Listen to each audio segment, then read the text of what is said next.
Lo que pasa es que yo me aíslo, pero cuando me aíslo no hago silencio, sino que pongo un pedacito de un partido de fútbol para distraerme. Ah, bueno, le gusta el fútbol, monseñor. Mucho. Qué Mucho, bueno, sí. qué bueno. Deportes Tolima. Pues el Deportes Tolima, sí, en razón de que estoy aquí. Sí, sí. Me han criticado algunos que porque soy hincha del Deportivo Cali. Ah, no, pero claro, nacido allá. Pero Hágame el favor. ambos están en el corazón y ambos hay que hacerle fuerza. El problema es cuando juegan los dos equipos. Digo, un empate me va bien. Sí, sí, sí, sí, sí, sí, para no tener problemas. Del deseo de contar historias de vida, narrativas que sean inspiradoras, conversaciones humanas, cercanas, nace Un Café con la Sierra. Bienvenidos. Hola a todos, soy Ana María Sierra. Bienvenidos a Un Café con la Sierra, un espacio creado para tener conversaciones humanas cercanas. Hoy tengo un invitado que representa firmeza de fe, santificación y prudencia. Monseñor Orlando Roa, arzobispo de Ibagué. Bienvenido, monseñor. Muchísimas gracias, Ana María, por la invitación. No, Una invitación con mucha insistencia, pero bueno, sí, precisamente pero, por eso se logró el sí, objetivo de estar hoy aquí. Sí, yo sé que su tiempo, el minuto a minuto de su día es demasiado fuerte, pero muchas gracias, muchas gracias. Y como le dije que lo invitaba a un cafecito, le tengo un cafecito. Vamos a probarlo, a ver. Que es del Tolima, cultivado en Ibagué, se llama Arbor Café.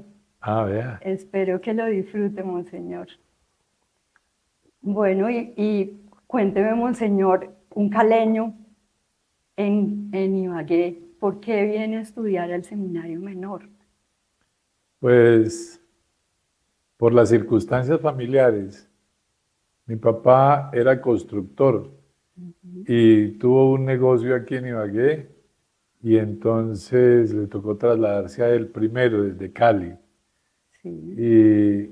Y luego entonces hicimos escala porque mi mamá tenía su familia radicada en Armenia, Quindío. Y nos vinimos de Cali, Armenia. Yo nací allá, estaba muy pequeño, no había empezado ni siquiera a estudiar la primaria. Y mi papá vino a Ibagué, se puso a trabajar y cuando vio que era un trabajo estable dijo, me llevo la familia. Se vino mi mamá, se vino mi papá y a mí me dejaron con la abuela materna viviendo en Armenia. ¿Único hijo, monseñor? Varón. Okay. Son 7 mujeres. Yo soy el único varón, sí. Y el quinto de todos. No hay quinto malo, ¿cierto, Ana María? No, eso es verdad. Para la muestra un botón. Entonces, pero muy bonito.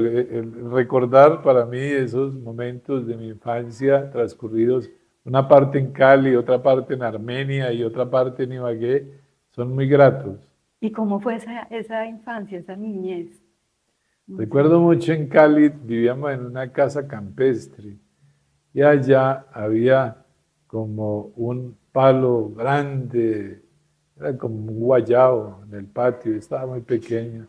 Mi papá, mi mamá me compraron un triciclo, pero atrás con una buena bandejita y mis hermanas se subían ahí y yo era el que manejaba el triciclo, pero soltaba los pedales y eso cogía una velocidad porque una bajada. Muy bonito eso. Qué buenos recuerdos. Sí, sí. Recuerdo también que era un sector donde había mucha guayaba. Nos íbamos a coger guayabas. La infancia es un momento muy bonito. Y la otra parte de la infancia mía transcurrió en Armenia. Con los abuelos. Con los abuelos. Mi abuela materna era una mujer muy querida, muy tolerante. Las abuelas se emboban con los nietos. Sí, eso es verdad. Y entonces ella me toleraba todo.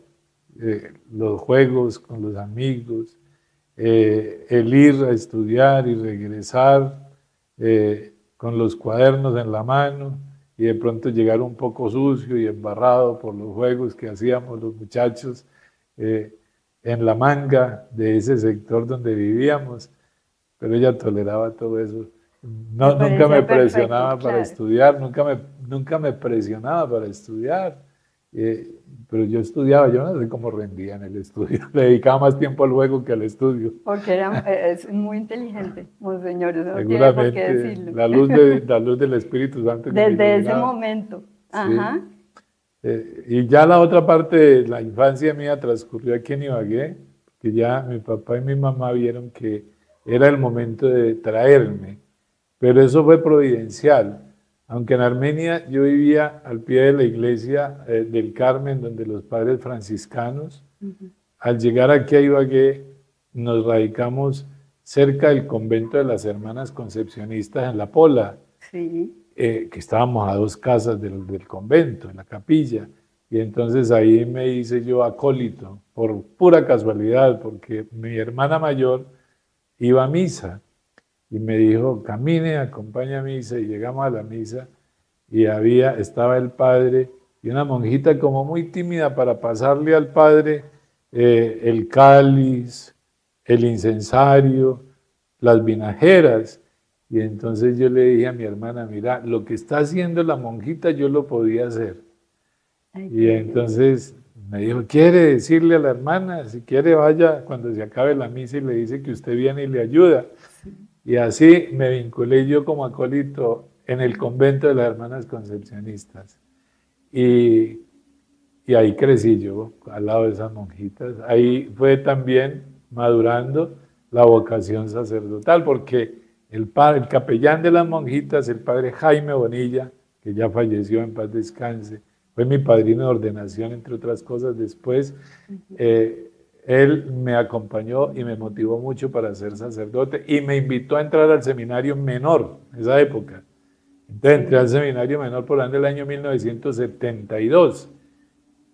Y ya de ahí para adelante no se detuvo el tiempo ni la vocación, porque el Señor lo toma a uno, lo coge y lo lleva hasta donde estoy en este momento. Eso le iba a preguntar, monseñor. ¿Hubo alguna situación específica que dijo, este llamado es de Dios y yo lo siento de esa manera? Para que vea esa pregunta que usted me hace, yo se la he escuchado responder a mucha gente, a muchos sacerdotes, a compañeros míos en el seminario, porque decían algunos que habían entendido cómo en un momento dado Dios los había transformado, los había tocado. No, la vida mía ha sido muy sencilla, tan sencilla desde la llamada. La llamada mía estuvo tal vez cuando me fui a decirle a la monjita, porque yo era un niño tímido. Okay. Yo le ayudo, hermana, dígame en qué momento hay que pasar eso y con mucho gusto lo paso. ¿Cuántos Seguramente años? Ahí. ¿Cuántos años, monseñor, era? ¿Cuántos años de edad tenía en esa época? Yo creo que tendría por ahí 10, 11 años, muy pequeñito. Muy chiquito. Sí.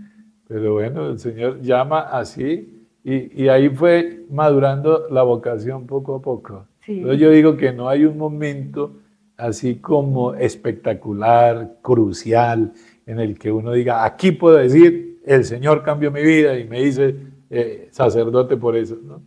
Me voy llevando de la mano. Él lo va llevando a uno sutilmente. Sí, porque entre otras cosas, uno no es perfecto, uno no es un santo. La santidad es un reto que se va construyendo poco a poco a lo largo de la vida, pero pues en medio de los defectos, de los errores, de las fallas que uno tiene en la vida, ahí está Dios. No son más los éxitos, los logros, las realizaciones, ahí está Dios. De acuerdo, así es, así es. ¿Y han habido de pronto algunos momentos como que han marcado su vida y que le han ayudado a tener más fe, más fortaleza en Dios, que usted haya dicho, esto fue clave porque me ayudó a tener esa fe más fortalecida? Son muchas cosas, yo diría muchas cosas, resumidas en una expresión: el amor de Dios, porque yo me siento amado por Dios. Y de ahí para adelante, todo lo que ha sucedido han sido manifestaciones del amor de Dios. Ese momento que digo cuando entré a ser acólito en el convento, eso es una llamada de amor de Dios a mí. El haber nacido también en un hogar católico, porque mi papá, mi mamá, muy católicos, mis abuelos paternos, mis abuelos maternos, muy católicos. Mi papá era de Chaparral, Tolima, y los abuelitos de allá de Chaparral, no, muy católicos, muy católicos. Tengo una anécdota bonita. Cuando llegué una vez a visitar a mi abuela, estaba yo en quinto bachillerato, y pues en el seminario menor. Cuando uno estaba en el seminario en esa época, ya lo veían como si fuera sacerdote. Y entonces ellos vivían en una finca por allá lejos del pueblo. Estábamos tal vez desayunando para despedirnos ya de la viejita y de los tíos que estaban ahí.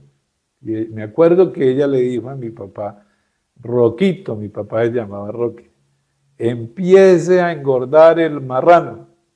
Y entonces mi papá le dijo, ¿pero por qué, mamá? Le dijo, porque la ordenación de Orlando es mañana. El tiempo vuela. Muy bonito eso, ¿no? Claro. Cuando yo me ordené sacerdote me acordé de eso.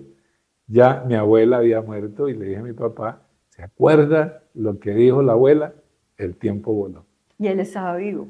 Mi papá sí. Cuando claro, la ordenación. Claro, mi papá me acompañó mucho ya en el tiempo que yo he hecho el ejercicio del ministerio sacerdotal, claro. Pues muy rodeado de Dios por todas partes y como dice usted, Monseñor, del amor de Dios. El amor de Dios, y eso son apenas algunas píldoras, porque la vida de uno está llena de manifestaciones del amor de Dios. No ha sido fácil, uno tiene en la vida momentos duros, difíciles. Ser arzobispo, por ejemplo, ser obispo, sí, es un don de Dios, es una bendición de Dios, pero también tiene sus momentos duros, ¿no? ¿Cómo cuáles? ¿Cómo cuáles, Monseñor? A ver, ¿Nos ¿qué puede le digo yo? compartir? Momentos de persecución. Sí. No debería decir eso yo, pero es que el espíritu del mal no descansa, No. el demonio no descansa. Y las persecuciones, lo que pasa es que uno las vive, como dice un dicho entre nosotros, en su vida interior, porque la procesión va por dentro. Son muchas más las satisfacciones porque uno gasta la vida al servicio de Dios, al servicio del reino. Pero en ese gastar la vida no faltan los sufrimientos. Pero los sufrimientos, esos nos ayudan a fortalecer la voluntad y a crecer en la virtud. San Pablo lo decía, es que las debilidades y los sufrimientos son muchos. San Pablo, el testimonio vocacional de San Pablo es hermoso cuando decía, ¿cuántos azotes me he ganado yo por predicar el evangelio? Ustedes no se imaginan, me han golpeado varias veces con 39 fuetazos. ¿Cuántas veces he naufragado por predicar el evangelio? ¿Cuántas veces? ¿De qué partes me han sacado? Una vez me sacaron y me apalearon y me sacaron como muerto. Me dejaron a las afueras del pueblo. Pensaron que yo estaba muerto, pero ahí estaba él predicando el evangelio sin desistir. San Pablo y los apóstoles todos tuvieron su sufrimiento, pero no, eso no es nada. Todo eso también es manifestación del amor de Dios para nosotros. Usted habla de esas guerras como espirituales, ¿cierto, Monseñor? Sí, también existen. Ajá. También existen. Claro. Ahora en esta época que estamos viviendo, se ha metido mucho el tema del satanismo. Sí, desafortunadamente, y tiene distintas manifestaciones. Sí. Entonces, las brujerías, las hechicerías. Tengo que decirlo, y perdónenme si me están escuchando y algunos tienen afición por eso, el tarot, esas y otras cosas son manifestaciones satánicas que hacen mucho mal a la gente. Entonces, pero cuando uno está protegido por la fuerza divina, eso no le hace daño. ¿Cree que al obispo no le hacen por ahí trabajitos? Claro, para que no sí. predique, para que no se desplace, para que no vaya, para que no diga, para que... Bueno, pero yo a eso no le doy importancia porque sé en quién me he confiado. Usted me da unas preguntas así todas fuertes, por Dios. No, fuertes no, Monseñor. Y hablando de eso, de esa protección, los ángeles, Monseñor, son importantísimos. Tenemos un ángel de la guarda, pero en esta época que estamos viviendo hay terapia de ángeles, hay una cantidad de ángeles.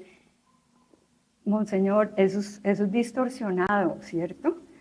que los ángeles que tenemos, los ángeles de la guarda, ¿cuáles son esos ángeles, arcángeles y para qué están al lado nuestro? Bueno, es una realidad que los ángeles existen. Está en la Sagrada Escritura. En el Antiguo Testamento ya nosotros vemos actuar a San Rafael Arcángel. Por ejemplo, San Rafael Arcángel es el que acompaña en su peregrinaje a Tobías, en el ir y regresar, más en el ir que en el regresar, en el ir, hasta donde él pudo contraer matrimonio. San Rafael Arcángel es famoso también porque él fue el que le dio el secreto a Tobías para espantar al demonio que perturbaba a la que iba a ser su esposa, que era el demonio Asmodeo. Y San Rafael le dijo, cuando cogieron un pescado, sáquele a ese pescado, por favor, el hígado y el corazón, porque nos va a servir más adelante.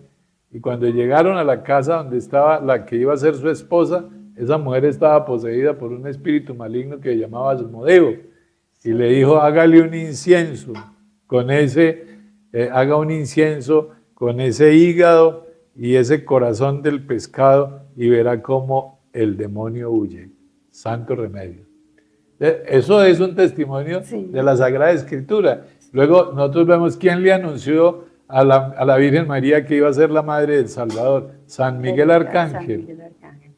Es nuestro protector. Ahí está, nuestro protector. Sí. Entonces, tenemos nosotros los ángeles, San Gabriel Arcángel, fue el que le anunció a la Virgen María, y el que le anunció a San José, y el que le anunció también el nacimiento de Zacarías, San Gabriel.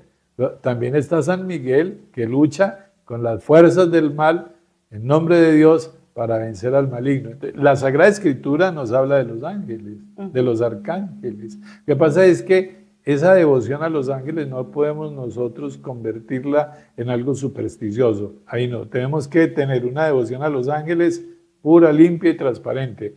Los ángeles custodios del Señor Jesús habla de los ángeles, de los niños, ¿no? Sí. Como los niños están protegidos por los ángeles, sí. Que los llevan a ellos, bueno, que los protegen del maligno.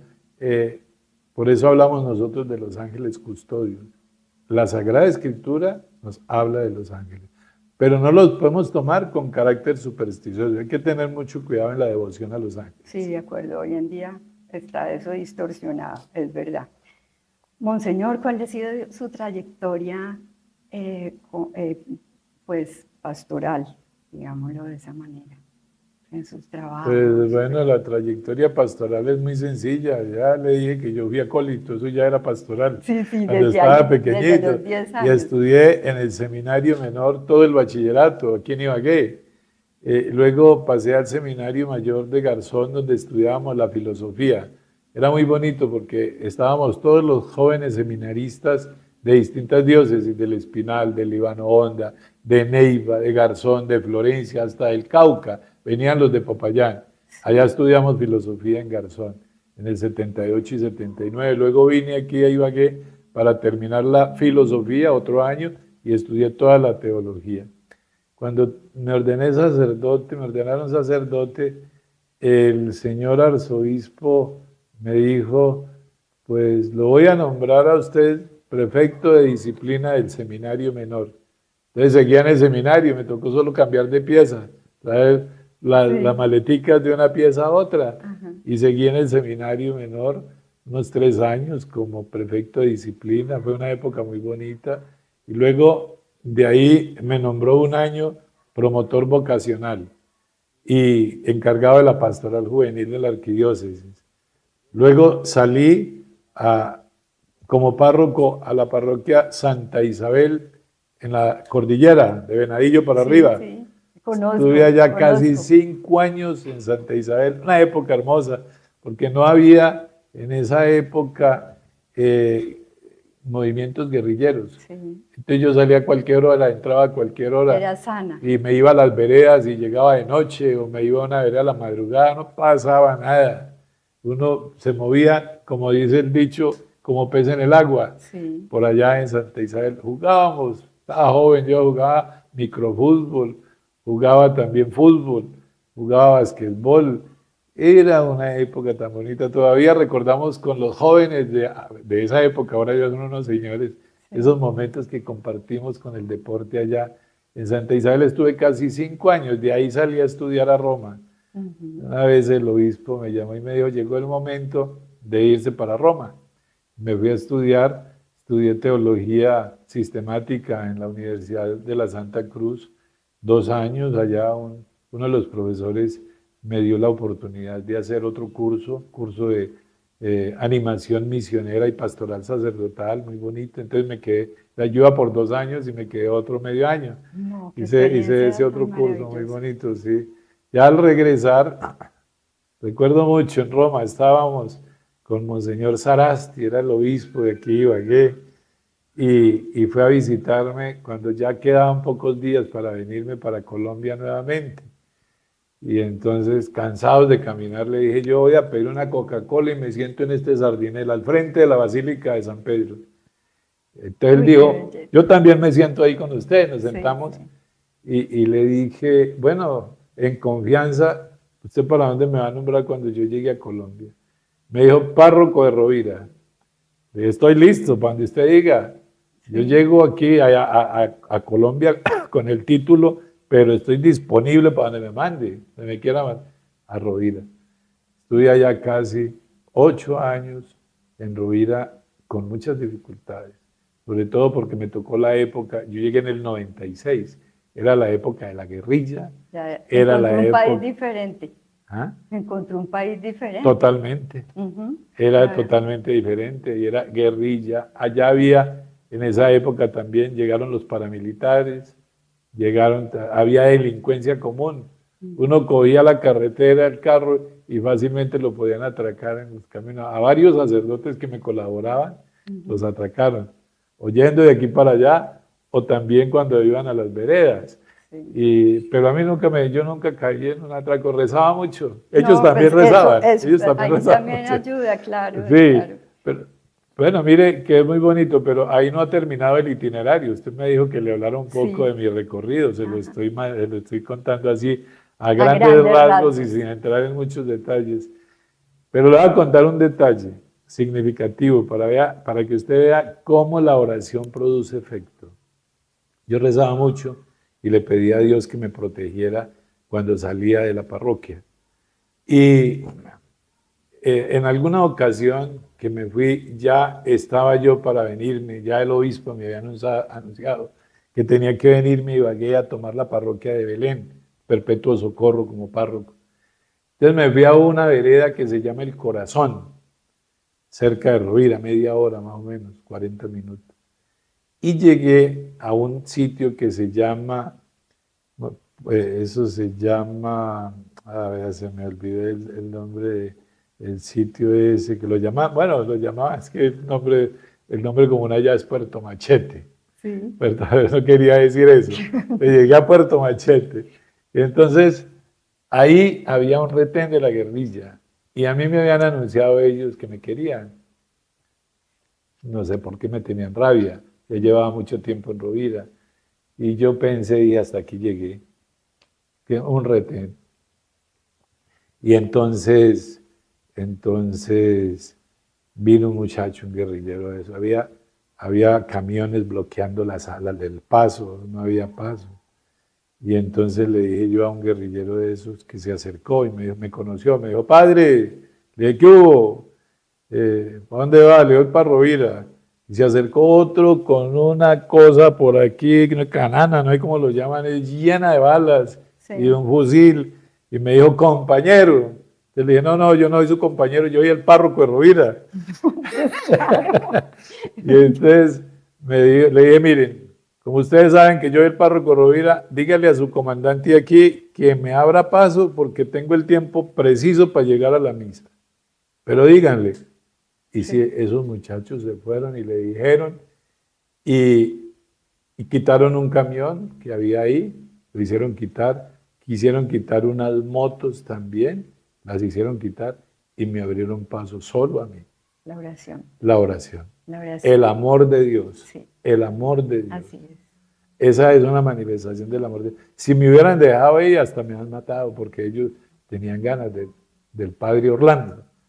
Y entonces yo pasé, tengo cualquier cantidad de anécdotas en ese sentido, incluso tengo algunos escritos de esa época mía en Rovira.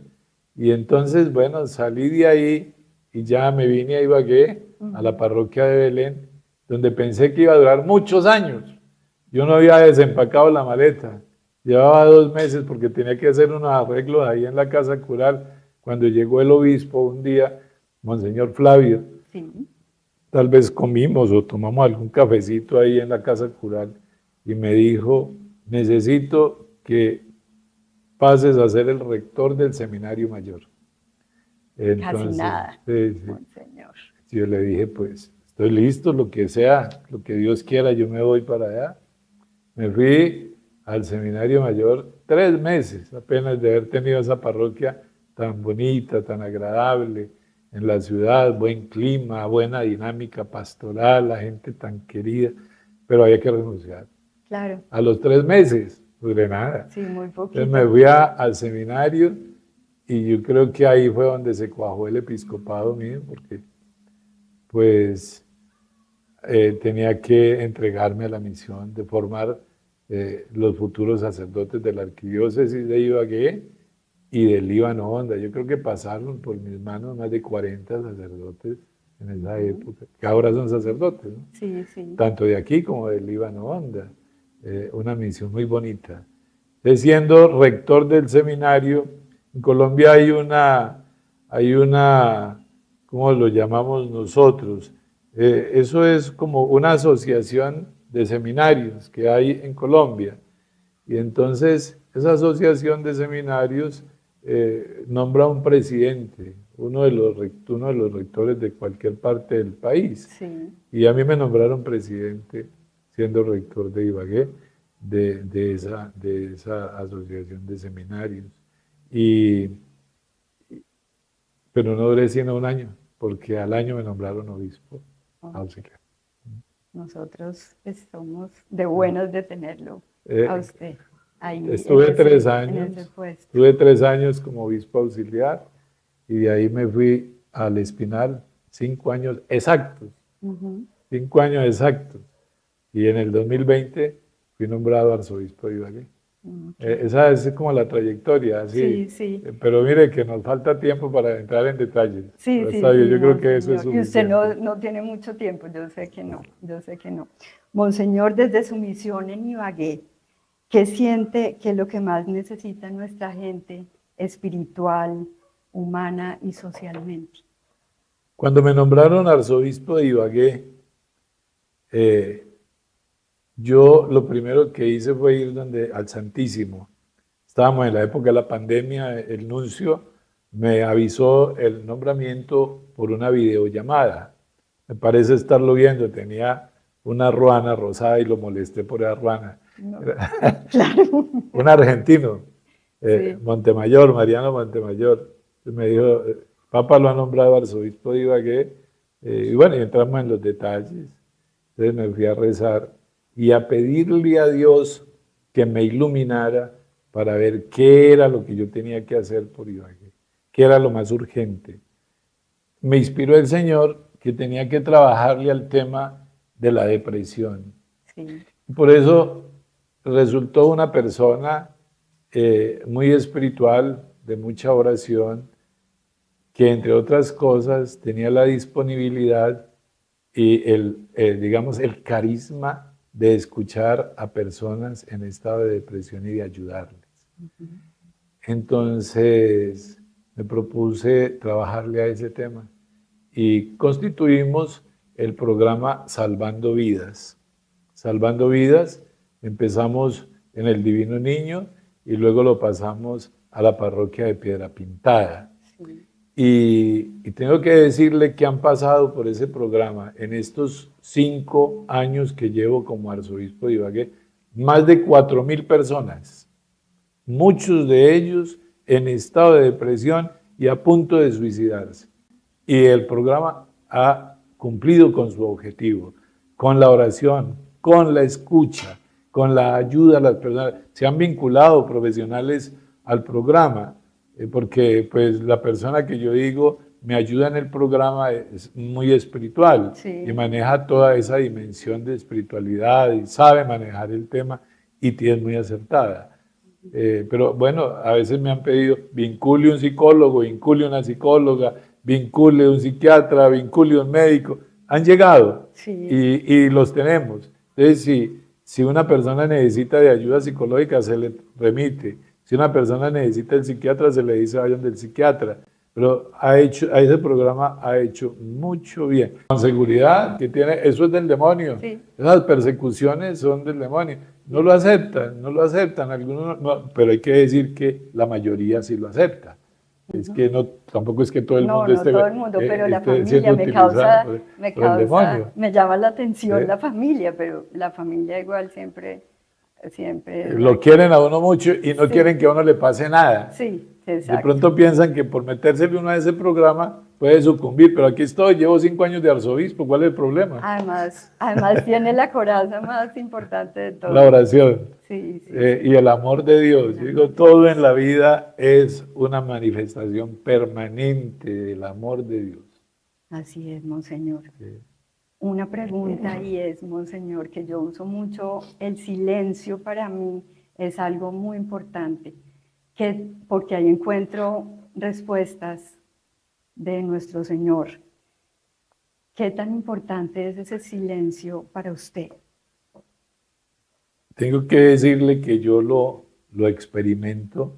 La vida de un obispo es muy agitada, pero yo le saco al silencio todos los días 2 momentos. Y si necesito más, lo saco. En la madrugada muy temprano y en la noche también, antes de acostarme. Son 2 momentos sagrados para mí y son momentos en la mañana como para poner en las manos de Dios toda la vida de la diócesis y lo que ha de pasar y ha de suceder en el día y que me corresponde a mí pues poner en ejecución mi condición de arzobispo de Ibagué. Y en la noche para darle gracias a Dios, que Él me ilumine y que me diga que hay que corregir. Y orar por usted y por todos mis feligreses, por todos los que me están escuchando. Eso lo tengo muy claro. Todos los días rezo por ustedes. A veces por personas hasta con nombre propio. De modo que así el silencio tiene un gran valor y sobre todo el silencio en momento de oración. Pero, fundamentalmente eso. Yo a veces me siento un poquito cansado. Claro. Entonces lo que hago es aislarme, ¿no? Especialmente, digamos, un fin de semana, un rato del sábado o un rato del domingo. Y uno, lo que pasa es que yo me aíslo, pero cuando me aíslo no hago silencio, sino que pongo un pedacito de un partido de fútbol para distraerme. Ah, bueno, ¿le gusta el fútbol, Monseñor? Mucho. Qué bueno, sí. Qué bueno. Deportes Tolima. Pues el Deportes Tolima, sí, en razón de que estoy aquí. Sí, sí. Me han criticado algunos que porque soy hincha del Deportivo Cali. Ah, no, pero claro, nacido allá. Pero ambos están en el corazón y ambos hay que hacerle fuerza. El problema es cuando juegan los 2 equipos. Digo, un empate me va bien. Sí, para no tener problemas. Está bien. Señor, ¿cómo quiere que lo recuerden por este paso en la iglesia como arzobispo de Ibagué? Con oraciones nomás. Usted me hizo acordar, celebramos la fiesta de San Agustín de Hipona ayer y antier la de Santa Mónica. Y entonces ellos eran personas de mucha oración, ¿no? Entonces aparece en la vida de ellos expresiones muy, muy significativas. Por ejemplo, aparece esta expresión hablando de la eternidad. Y es que una lágrima sobre una tumba se evapora, una flor se marchita, una oración la recibe Dios. Recuérdenme con sus oraciones. Ay, Monseñor, muchísimas gracias por atender mi invitación. Con mucho gusto. Me voy con el corazón llenito de Dios porque usted es como ese símbolo. Muchísimas gracias. por abrir su corazón también en un café con la sierra. Y a ustedes muchas gracias también, y recuerden que detrás de cada persona hay una historia valiosa que contar. El Espíritu Santo reavive la llama de amor que hay dentro de cada uno de ustedes, ministrando cada día de su vida, y que su Espíritu sea con el Padre, el Hijo y el Espíritu Santo. Dios los bendiga, oren por mí.